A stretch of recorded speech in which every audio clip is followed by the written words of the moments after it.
आज हम एक नई horror film series deadly turn के बारे में बात करेंगे। इस सीरीज में अब तक 7 फिल्में हैं जो सभी विकृत नरभक्षियों की कहानियों पर आधारित हैं। फिल्म में नरभक्षियों के शिकार के दृश्य हर बार लोगों को सिहरने पर मजबूर कर देते हैं। यह एक क्लासिक स्लैशर हॉरर फिल्म है। तो आज हम पहले भाग के बारे में बात करेंगे। कहानी की शुरुआत होती है अमेरिका के वेस्ट वर्जीनिया राज्य के एक जंगल में, जहाँ एक जोड़ा एक चट्टान के किनारे चढ़ाई कर रहा है। आदमी की चढ़ाई की क्षमता अच्छी है, वह पहले ऊपर चढ़ जाता है, जबकि पीछे की महिला थोड़ी थकी हुई है। एक बार उसने सही से पकड़ नहीं बनाई और लगभग चट्टान से गिर गई। सौभाग्य से सुरक्षा रस्सी ने उसकी कमर पकड़ ली। महिला चाहती थी कि उसका बॉयफ्रेंड उसे ऊपर खींचने में मदद करे, लेकिन आदमी बिना किसी दया के मुड़कर चला गया।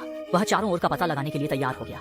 नीचे महिला जोर से अपने बॉयफ्रेंड को पुकारती रही। तभी उसने देखा कि वह चट्टान के किनारे गिर गया। एक बूंद खून अचानक उसके चेहरे पर गिरती है। ऊपर आदमी अचानक एक रहस्यमय शक्ति द्वारा वापस खींच लिया गया। फिर उसे चट्टान से नीचे फेंक दिया गया। एक शक्तिशाली ताकत महिला को ऊपर खींचने लगी। डरी हुई महिला ने अपनी छोटी चाकू निकाली, सुरक्षा रस्सी काट दी और दीवार को कसकर पकड़ लिया। वह पास के आदमी की रस्सी पकड़ने की कोशिश कर रही थी। नतीजा ये हुआ कि उसका पैर फिसला और वह भारी तरीके से खाई में गिर गई। उसका बॉयफ्रेंड अब कोई हरकत नहीं कर रहा था। जंगल के ऊपर से अजीबोगरीब गर्जन सुनाई देने लगे। महिला घबराकर उठी और कार से भागने के लिए जंगल से होकर जाने लगी। अचानक उसके पैर के नीचे से लोहे की चेन निकली और वह गिर गया। गिरी हुई महिला को किसी ने पकड़ लिया और दर्दनाक चीखें सुनाई देने लगी। कहानी अमेरिका के वेस्ट वर्जीनिया राज्य के गहरे पहाड़ी जंगल में सेट है। यहाँ एक समूह रहता है जो निकट संबंधों के कारण विकृत हो गए हैं और पहाड़ी क्षेत्र में रहते हैं। जीन म्यूटेशन के कारण वे आमतौर पर बदसूरत दिखते हैं और उनकी बुद्धिमत्ता कम होती है, लेकिन वे जाल बनाने में माहिर और उनके शरीर मजबूत होते हैं। वे जंगल में छिपकर आने जाने वालों को मारकर भोजन के रूप में इस्तेमाल करते हैं। इस पहाड़ी क्षेत्र में कई पर्यटक गायब हो गए हैं। हमारे नायक क्रिस इस क्षेत्र में अपनी कार चला रहे हैं। उन्हें 3 घंटे में निर्दिष्ट क्षेत्र में इंटरव्यू के लिए पहुंचना है। समय बहुत पर्याप्त था, लेकिन एक जगह पहुंचने पर पता चला कि सामने की कार रास्ते में फंसी हुई है। क्रिस कार से उतरकर एक बड़े ट्रक के पास पहुंचे। ड्राइवर अचानक ट्रक से बाहर निकला। उसका चेहरा कुछ डरावना लग रहा था। क्रिस ने पूछा कि क्या हुआ है। ड्राइवर ने बताया कि आगे ट्रैफिक जाम है, कुछ रासायनिक पदार्थ लीक हो गया है, इसमें कुछ घंटे लगेंगे। क्रिस को जल्दी में देखकर ड्राइवर ने कहा कि पास में एक शॉर्टकट है। ड्राइवर कुछ और कहने की कोशिश कर रहा था, लेकिन क्रिस ने धन्यवाद कहा और सीधे कार में वापस आ गए। फिर उन्होंने कार मोड़कर दूसरी सड़क पर चलना शुरू किया। वह इंटरव्यूअर को फोन करके स्थिति बताना चाहते थे, लेकिन फोन कनेक्ट होने से पहले ही सिग्नल चला गया। क्रिस ने सड़क के किनारे आगे एक गैस स्टेशन देखा, इसलिए वह पास की मिट्टी की सड़क पर गाड़ी चला दी। क्रिस ने देखा कि गैस स्टेशन के पास कई पुरानी कारें खड़ी थीं, जो बहुत अजीब लग रही थीं। वह कार से उतरकर फोन के बारे में पूछते हैं। मालिक का चेहरा बहुत अजीब था। वह पूरी तरह से गंदा था और उसके हाथ में दूध की बोतल थी। क्रिस ने देखा कि फोन खराब हो चुका है, बिल्कुल काम नहीं कर रहा था। उन्होंने मालिक से पूछा कि क्या कोई और रास्ता है, लेकिन मालिक को पता नहीं था। क्रिस ने पास के नक्शे की ओर देखा, जिसमें एक शॉर्टकट दिख रहा था। मालिक ने कहा, ये रास्ता अब बंद है। क्रिस ने तय किया कि वह यहीं से जाएंगे। जाने से पहले उन्होंने मालिक को धन्यवाद कहा और कार में बैठकर चले गए। मालिक ने अजीब तरीके से कहा, तुम्हें ही अपनी सुरक्षा का ध्यान रखना चाहिए। कार तेजी से चल रही थी और जल्दी ही एक चौराहे पर रुक गई। क्रिस ने सोचा और नक्शे के अनुसार बाईं ओर मुड़ गए। रास्ते में क्रिस ने हाथ बढ़ाकर गिरी हुई सीढ़ी उठाने की कोशिश की। उन्होंने सिर उठाया तो देखा सड़क के किनारे एक मृत अंत था। जैसे ही वह रियर व्यू मिरर में देखने की कोशिश करने वाले थे, 2 कारें जोर से टकरा गईं। क्रिस लड़खड़ाते हुए कार से बाहर निकले, लेकिन उन्हें चोट नहीं आई। दोनों कारें बुरी तरह क्षतिग्रस्त हो गईं। कुछ लोग स्थिति देखने के लिए इकट्ठा हो गए। क्रिस ने तुरंत कहा कि यह जानबूझकर नहीं किया गया था और कोई बड़ी बात नहीं थी। उन्होंने नुकसान की भरपाई का वादा किया। कुछ लोग अपनी कारें सड़क के बीच में क्यों खड़ी कर रहे थे? पता चला कि कारों के टायर तार की जाल से पंचर हो गए थे। और जेसी जोर से चिल्लाते हुए, कोई है? पर किसी ने जवाब नहीं दिया। क्रिस को लगा कि आसपास जरूर कोई है। फिर कुछ लोग आगे बढ़ते रहे। टकराई हुई गाड़ियों में एवन खाने की चीजें ढूंढ रहा था। जो अचानक उसने पास के जंगल से कुछ हलचल सुनी तो वह उत्सुकता से आगे बढ़ने लगा। दूसरी गाड़ी में बैठी शाओशी बोरियत में सिगरेट पी रही थी और रियर व्यू मिरर में देखा कि उसका बॉयफ्रेंड गायब है। वह गाड़ी से उतरी पर उसने बॉयफ्रेंड को नहीं देखा। जोर से एवन का नाम पुकारते हुए वह पास के जंगल में चली गई। नतीजा यह हुआ कि जमीन पर उसे खून के धब्बों वाली एक जूती मिली। शाओशी डरते हुए चारों ओर घने जंगल को देखने लगी। नीचे झुककर उसने जमीन पर एक इंसान का कान देखा, जिस पर स्कॉट का ईयरिंग था। शाओशी डरते हुए पीछे हटने लगी, चारों ओर डरावनी नजरों से देखने लगी।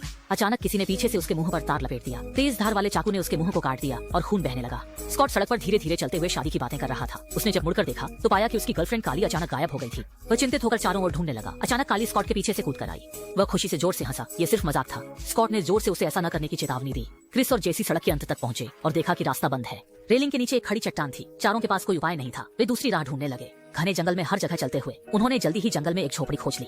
चिमनी से सफेद धुआं निकल रहा था। जाहिर है कि कोई वहाँ रह रहा था। घर के चारों ओर विभिन्न प्रकार की पुरानी गाड़ियां खड़ी थीं। ये जगह बहुत समय से वीरान लग रही थी। जेसी को यह जगह बहुत अजीब लगी। क्रिस आगे बढ़कर दरवाजा खटखटाने लगा। क्या यहाँ कोई है? कुछ देर बाद भी जवाब नहीं आया। क्रिस ने दरवाजा खोला और अंदर जाने वाला था। जेसी ने जोर से उसे रोका। हम किसी के घर में ऐसे नहीं घुस सकते। कुछ लोगों की गाड़ियां बुरी तरह क्षतिग्रस्त हो गई हैं। अब मदद के लिए फोन करना होगा। काली को भी जल्दी से टॉयलेट जाना था। जेसी ने यह देखकर और कुछ नहीं कहा। क्रिस ने दरवाजा खोला और कुछ लोगों को अंदर ले आया। कमरे की व्यवस्था बहुत अजीब थी। हवा में सड़न और गंदगी की गंध थी। खाने की मेज पर आधा खाया खाना रखा था। क्रिस ने पास के ग्रामोफोन को बंद किया और देखा कि पास की मेज पर विभिन्न प्रकार के चाकू रखे थे। जेसी ने भी देखा कि मेज पर कई कार की चाबियां रखी थी, जो बाहर की पुरानी गाड़ियों की हो सकती थी। काली को टॉयलेट जाना था। उसने बॉयफ्रेंड से जल्दी टॉयलेट ढूंढने को कहा। स्कॉट ने पास का दरवाजा खोला। अचानक एक चप्पू गिर पड़ा, जिससे सब डर गए। कमरे में विभिन्न प्रकार के खिलौने और घरेलू सामान रखे थे, जिससे एक अजीब माहौल बन रहा था। जेसी ने एक म्यूजिक बॉक्स खोला जिससे मधुर संगीत बजने लगा। पास में कई खिलौने रखे थे। क्रिस ने फ्रिज खोला जिसमें विभिन्न प्रकार की कांच की बोतलें रखी थी। एक बॉक्स में अज्ञात मांस के टुकड़े थे। जेसी ने एक फटा हुआ कपड़ा खोला जिसमें तार लपेटी हुई थी, जो उनके गाड़ी के टायर को पंचर करने के लिए इस्तेमाल हुई थी। माहौल ऐसा था कि रीढ़ की हड्डी में सिहरन दौड़ जाए। काली अपने बॉयफ्रेंड के साथ टॉयलेट ढूंढते हुए बाथरूम में गई। उसने बाथटब में खून से सना हुआ एक हाथ देखा, जिससे वह इतनी डर गई कि उसकी पेशाब करने की इच्छा खत्म हो गई। वह डर के मारे स्कॉट को जोर से पुकारने लगी। दूसरी ओर क्रिस को भी कुछ गलत लगा। सब एक डरावनी जगह पर आ गए थे। जैसे ही वे भागने की कोशिश कर रहे थे, बाहर से एक पीली ट्रक की हॉर्न की आवाज आई जो उनकी गाड़ी को पीछे से खींच रही थी। स्कॉट ने पीछे के दरवाजे से भागने की कोशिश की, लेकिन वह नहीं खुला। कोई उपाय न देख वे फिर घर में छिप गए। एक काले साय ने चाकू और तार लेकर घर में प्रवेश किया। क्रिस और जेसी बिस्तर के नीचे छिप गए, सांस भी नहीं ले रहे थे। अचानक शाओशी की लाश नीचे फेंकी गई। उसकी काली आंखें दोनों को घूर रही थीं और उसके चेहरे पर मौत का डर था। खून जमीन पर बहकर क्रिस के पास आ गया, लेकिन दोनों ने कोई हरकत नहीं की। दो लोग शाओशी की लाश को ऑपरेशन टेबल पर ले गए और उसके शरीर को टुकड़ों में काटने लगे। तभी एक गोली अचानक बिस्तर के नीचे गिर गई। किसी ने हाथ बढ़ाकर बिस्तर के नीचे टटोलना शुरू किया। क्रिस घबराकर पीछे हटने लगा। सौभाग्य से हथेली ने गोली पाकर छोड़ दिया और दोनों लोगों को नहीं देखा। स्कॉट और काली दूसरे कमरे में छिपे थे और की होल से एक भयानक दृश्य देख रहे थे। काफी समय बीत गया। पहाड़ी लोग खा पी कर बिस्तर पर सो गए। बिस्तर के नीचे से क्रिस और जेसी धीरे धीरे बाहर निकले। उपकरणों से उसकी लाश को अलग कर दिया। इस समय एक गोली अचानक बिस्तर के नीचे गिर गई। किसी ने हाथ डालकर टटोलना शुरू कर दिया। क्रिस घबराकर लगातार पीछे हटता रहा। सौभाग्य से गोली ढूंढने के बाद वह चला गया और उन दो लोगों को नहीं देखा। Scott and Carly were hiding in another room. चाबी के छेद से उन्होंने एक भयानक दृश्य देखा। समय बीत गया। पहाड़ी लोग खा पी कर तृप्त हो गए और बिस्तर पर सो गए। बिस्तर के नीचे से क्रिस और जेसी चुपचाप बाहर रेंग गए। अन्य दो लोग भी कमरे से बाहर आ गए। कार्ली ने ऑपरेशन टेबल पर छोटे शी के खून से सने दृश्य को देखा और डर के मारे चिल्लाने से बचने के लिए अपना मुंह ढक लिया। जेसी ने दरवाजा खोला और भागी, लेकिन बाहर की स्प्रिंग ने पुरानी होने के कारण आवाज की। क्रिस ने जल्दी से कसकर पकड़ लिया और कुछ लोग एक के बाद एक बाहर निकल गए। क्रिस ने जेसी से कहा कि वह जल्दी चले जाए। जैसे ही वह जाने वाला था, उसने देखा कि बिस्तर पर पड़ा पहाड़ी व्यक्ति जाग गया था। एक जोड़ी आंखें उसे देख रही थी। डरे हुए क्रिस ने जल्दी से हाथ छोड़ दिया और दौड़ पड़ा। कुछ लोग खतरे से बचने के लिए पहाड़ की ओर भागने लगे। पीछे से पहाड़ी लोग भी गाड़ी चलाकर बाहर निकले और रास्ते में खोजने लगे। क्रिस 3 लोगों के साथ जंगल में जान बचाने के लिए भाग रहा था। अचानक कार्ली जमीन पर गिर पड़ी। उसके पैर सुन्न हो गए और वह भयानक दृश्य से बुरी तरह डर गई थी। स्कॉट ने उसे जल्दी उठने के लिए प्रोत्साहित किया। हम जल्द ही बाहर निकल जाएंगे। शादी के बाद हम खुशी खुशी साथ रह सकते हैं। कुछ लोग सिर झुकाकर भागे और एक परित्यक्त पार्किंग स्थल पर पहुंचे। उन्होंने देखा कि यहाँ की वस्तुओं पर खून के धब्बे थे। जाहिर है कि ये लोग भी पहाड़ी लोगों के हाथों में पड़ गए थे और उनका अंत दुखद था। जब कुछ लोग असमंजस में थे तो दूर से एक ट्रक धीरे धीरे पार्किंग स्थल पर आ गया। ट्रक से 3 लोग उतरे। एक के पास धनुष और शॉटगन था, वह नेता था। दूसरे के हाथ में कुल्हाड़ी और लाल कपड़े थे, वह दूसरा था। तीसरा व्यक्ति छोटा और पतला था। कुछ लोगों ने सोचा अब कोई रास्ता नहीं बचा था, केवल उनकी गाड़ी छीनकर भागने का ही विकल्प था। लेकिन ध्यान आकर्षित करने की आवश्यकता है। क्रिस ने दृढ़ता से खुद को बलिदान करने का फैसला किया। वह चिल्लाते हुए जंगल की ओर भागा। नेता ने देखा और तुरंत गोली चला दी, जो ठीक क्रिस के पैर में लगी, जिससे वह जमीन पर गिरा और चलने की क्षमता खो दी। दूसरा और तीसरा उत्साहित होकर उसे पकड़ने आगे बढ़े। स्कॉट गाड़ी के पीछे से दौड़ता हुआ आया और ध्यान आकर्षित करने के लिए चिल्लाया। नेता ने बंदूक उठाई और गोलीबारी की। स्कॉट ने रोमांचक तरीके से बचते हुए जंगल में भाग लिया। तीनों ने तुरंत उसका पीछा किया। जेसी और कार्ली ने जल्दी से घायल क्रिस को उठाया। गाड़ी के पास पहुंचकर उन्होंने देखा कि एवेन की लाश बाहर गिर गई थी। डरे हुए तीनों ने इन विवरणों की परवाह नहीं की। अब जान बचाना सबसे महत्वपूर्ण था और तुरंत गाड़ी में बैठकर भाग गए। तीनों गाड़ी चलाते हुए सड़क पर जा रहे थे। जल्दी ही उन्होंने जंगल में दौड़ते हुए स्कॉट को देखा। उसके पीछे एक काला साया आ रहा था, जिसने हाथ में धनुष निकाल लिया। क्रिस ने जोर से चिल्लाकर उसे जल्दी करने के लिए कहा। गाड़ी को वहीं रोक दिया। आओ स्टुअर्ट, आओ स्टुअर्ट नहीं, आओ स्टुअर्ट, आओ स्टुअर्ट, स्टुअर्ट, स्टुअर्ट, तुम क्या कर रहे हो स्टुअर्ट? आओ स्टुअर्ट, हमें तुम्हारी जरूरत है। स्टुअर्ट, आओ, तुम क्या कर रहे हो? 3 तीर स्कॉट के सीने में घुस गए। कार्ली ने अपनी आंखों के सामने बॉयफ्रेंड को मरते देखा। कुछ लोग अभी भी दुखी थे। एक तीर ने कार की खिड़की तोड़ दी। मजबूरन उन्हें जल्दी से भागना पड़ा। जंगल में स्कॉट की लाश को 3 पहाड़ी लोग खींचकर वापस ले गए। कार में बैठी कार्ली दुखी थी, रो रही थी। उसका होने वाला पति इस तरह से दुखद रूप से मर गया। जेसी ने गाड़ी चलाते हुए शाम तक गाड़ी चलाई। सड़क के बीच लकड़ी का टुकड़ा रास्ता रुक रहा था। गाड़ी के टायर कीचड़ में फंस गए और हिल नहीं पा रहे थे। कुछ लोगों के पास विकल्प नहीं था, उन्हें गाड़ी छोड़ पैदल चलना पड़ा।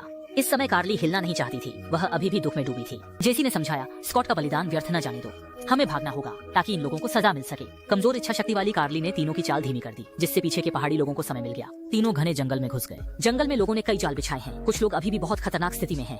काफी देर चलने के बाद क्रिस थकर जमीन पर गिर गया और आराम करने लगा। कैली ने ऊपर एक वॉच टावर देखा। क्रिस को लगा कि वहाँ शायद फोन या रेडियो हो सकता है। कुछ लोग तेजी से वॉच टावर पर चढ़ गए। बाहर की ओर देखने पर उन्होंने पाया कि यह जंगल अंतहीन है और कहीं भी मानव बस्ती नहीं दिख रही थी। जेसी ने शेल्फ पर एक इमरजेंसी मेडिकल किट पाई, जल्दी से खोलकर उसमें से दवाइयां निकाली और क्रिस की टांग के घाव का साधारण इलाज किया। कैली ने इधर उधर खोजबीन की, कुछ ग्लो स्टिक्स निकाली ताकि रोशनी का इंतजाम हो सके और शेल्फ के नीचे से एक रेडियो निकाला। जेसी ने रेडियो चालू किया। सौभाग्य से वह काम कर रहा था। कुछ लोग उत्साहित हो गए। अब उम्मीद थी। उसने जोर से सभी चैनलों पर पुकारा, क्या कोई है? लेकिन तुरंत किसी ने जवाब नहीं दिया। क्रिस ने बाहर अंधेरे में जंगल की ओर देखा और पाया कि पहाड़ी लोग मशालें लेकर चारों ओर खोज रहे थे। एक चक्कर लगाकर पहाड़ी लोग जाने वाले थे। तभी रेडियो अचानक तेज आवाज करने लगा। पहाड़ी लोग भी आवाज की ओर आकर्षित हुए और ऊपर किसी के होने का पता चल गया। असल में पुलिस स्टेशन को उनका आपातकालीन संदेश मिला था और वे कुछ लोगों की स्थिति पूछ रहे थे। ये एक बहुत ही महत्वपूर्ण विषय है। जेसी ने तुरंत रेडियो पर मदद मांगी। क्रिस ने भारी सामान लाकर प्रवेश द्वार बंद कर दिया, पहाड़ी लोगों को रोकने के लिए। एक समय के लिए चारों ओर शांति छा गई।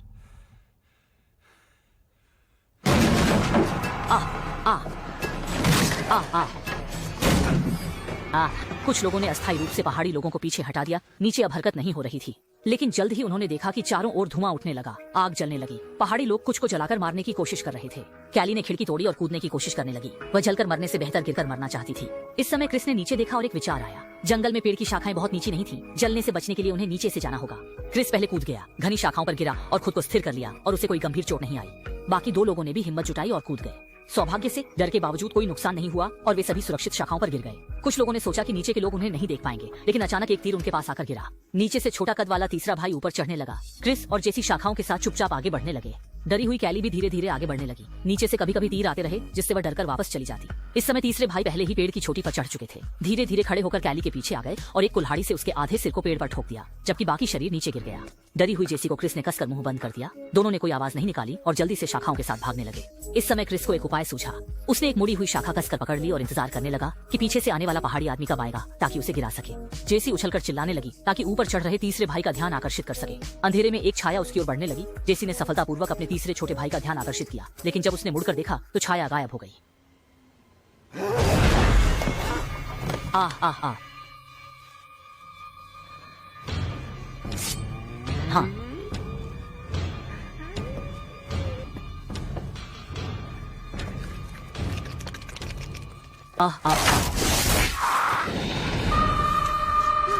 हाँ, दोनों ने मिलकर पहाड़ी आदमी से छुटकारा पा लिया। बड़े और दूसरे भाई ने गिरे छोटे भाई को देखा और मशालें उठाकर गुस्से में चिल्लाने लगे। दोनों ने झरने के पीछे गुफा में छिपने की जगह ढूंढी। जेसी ने यहाँ आने का कारण भी बताया। असल में उसका अपने बॉयफ्रेंड से ब्रेकअप हो गया था। कुछ दोस्तों ने उसे बाहर घुमाने का प्लान बनाया था, उसे बाहर ले जाकर मन बहलाने की तैयारी कर रहे थे, लेकिन अब वे सब मर चुके हैं। इस तरह जेसी खुद को बहुत दोषी मानता है। क्रिस उसे दिलासा देता है, ये तुम्हारी गलती नहीं। दोनों एक दूसरे का सहारा लेते हैं। समय दिन तक पहुंचता है और सोई हुई जेसी अपने बुरे सपने से जाग जाती है। क्रिस भी डर से कांप जाता है। दोनों गुफा से बाहर निकलते हैं और घने जंगल में चलते हैं। मुड़कर देखा तो खुशी से एक रास्ता मिला। जैसे ही वे सोचते हैं कि नीचे कैसे जाएं, एक कुल्हाड़ी उड़कर आती है और पेड़ में लग जाती है। क्रिस कुल्हाड़ी उठाकर विरोध करने की कोशिश करता है। बड़े भाई ने एक मुक्का मारकर उसे पहाड़ी के नीचे गिरा दिया। पीछे से जेसी को दूसरे भाई ने पकड़ लिया और संघर्ष करते हुए ले गया। क्रिस पहाड़ी के बीच में लुढ़कते हुए रुकता है, जोर से जेसी का नाम पुकारता है। सड़क पर एक पुलिस कार गुजर गई। वह सीधे पहाड़ी से नीचे भागता है। सड़क के बीच में खड़ा होकर पुलिस कार को रोकता है। पुलिस से कहता है कि जल्दी चलो, कोई मरने वाला है। अभी अभी आए पुलिस को थोड़ी देर बाद मार दिया जाता है। क्रिस जंगल में धनुष बाण लिए पहाड़ी आदमी को देखता है और जल्दी से वाहन के नीचे छिप जाता है। बड़े भाई ने कार के नीचे ध्यान से देखा, लेकिन वहाँ कोई भी नहीं मिला। क्रिस तुरंत पास की झाड़ियों में चला गया। बड़े भाई ने पुलिस की लाश को उठाकर ट्रंक में डाल दिया। क्रिस ने पहाड़ी लोगों का अड्डा ढूंढने और जेसी को बचाने के लिए कार के नीचे लुढ़क कर चेसिस को कसकर पकड़ लिया। जंगल के छोटे घर में जेसी बिस्तर पर बंधी है। डर से रोते हुए पहाड़ी आदमी से मिन्नतें करता है, मत मारो।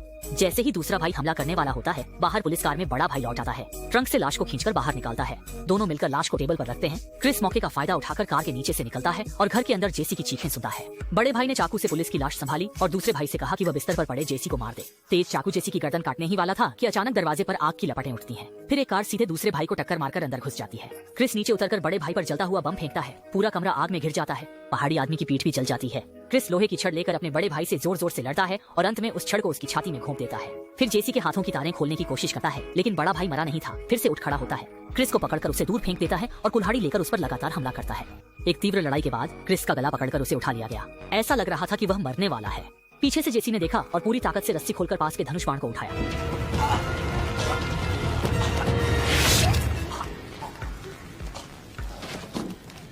दोनों को लगा कि सब कुछ खत्म हो गया है। तभी तीसरा भाई पास के कमरे से बाहर आता है और लकड़ी के डंडे से क्रिस पर हमला करता है। जेसी मदद के लिए बढ़ता है, लेकिन उसे लात मारकर दूर फेंक दिया जाता है। खड़ा हुआ क्रिस लोहे की चेन से तीसरे भाई का गला घोंटता है। जेसी एक कुल्हाड़ी से उसके कंधे पर वार करता है और वह तुरंत जमीन पर गिर जाता है। लेकिन अन्य पहाड़ी आदमी अभी भी मरे नहीं थे। उनकी जीवन शक्ति बहुत मजबूत थी। वे संघर्ष करते हुए खड़े हो जाते हैं। क्रिस हाथ में बंदूक लिए हुए जेसी के साथ धीरे धीरे पीछे हट रहा है। जेसी उसे गोली चलाने के लिए कहता है, लेकिन बंदूक में केवल एक गोली बची है। तभी क्रिस पुलिस कार के पीछे पेट्रोल देखता है और एक योजना बनाता है। एक गोली पेट्रोल टैंक को उड़ा देती है और तुरंत पूरा घर जोरदार धमाके से फट जाता है।